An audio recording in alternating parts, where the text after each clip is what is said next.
Pwede niyo po siyang tawagin baby. Or Gracie. Or JB. O kaya Jesus loves me. Hindi naman pwede yun, mahaba. Naglalaro po kami ng cashier-cashiran.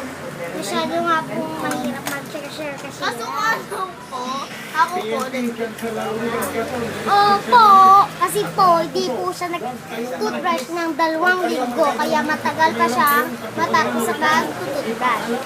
joke lang po yun. Si JB na po. Mga kalokohan nyo, pinapaaril nyo naman. 5 po kami magkakapatid. Si Ella po, 3 silang magkakapatid. At siya naman po, Ay, 10. 10 po silang magkakapatid.